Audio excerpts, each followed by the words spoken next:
Hi hello everyone 24th নভেম্বরের আমার মিষ্টি ব্রাইডের গল্প নিয়ে চলে এসেছি তোমাদের সাথে। সেদিন আমার লোকেশন ছিল আমার বাড়ি থেকে কিছুটা ডিস্টেন্সে, তো আমি স্কুটি নিয়ে বেরিয়ে যাই। আমার লোকেশন ছিল হাবিবপুর রানাঘাটের কাছে। তো আমি আর আমার দিদি মিলে দেখো বেরিয়ে পড়েছি। রাস্তার ভিউটা দেখো কি দারুণ লাগছে। তো আমি কিন্তু টাইম মতোই পৌঁছে যাই। সেখানে পৌঁছে তো আমার মাথায় হাত সবে ব্রাইডের আশীর্বাদ হলো, এখনো ব্রাইডের গায়ে হলুদ হয়নি, জল সাজতে যায়নি। এরকম একটা সিচুয়েশনে মেকআপ আর্টিস্টরাই জানে যে তাদের ঠিক কিরকম হয়। আমার ব্রাইডের স্লট টাইম ছিল 2:30। দেখো 4টে বাজতে গেল, কিন্তু ব্রাইড সবে মাত্র এসে পৌঁছালো।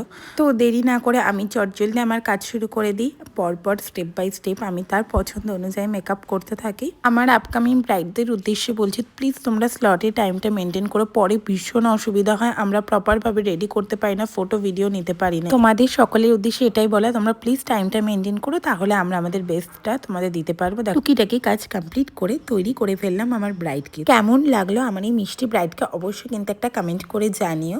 আমার 2026-27-এর ব্রাইডাল বুকিং কিন্তু শুরু হয়ে গেছে। দেরি না করে চটজলদি তোমাদের ডেটটা বুক করে নাও। দেখো এবার বেরিয়ে পড়লাম, বাড়িতে এবার যেতে হবে নাকি। সারা রাস্তা কুয়াশা কুয়াশা পড়ে গেছে। আবার কিন্তু তোমাদের সাথে নতুন একটা ব্লগে দেখাবে। টাটা।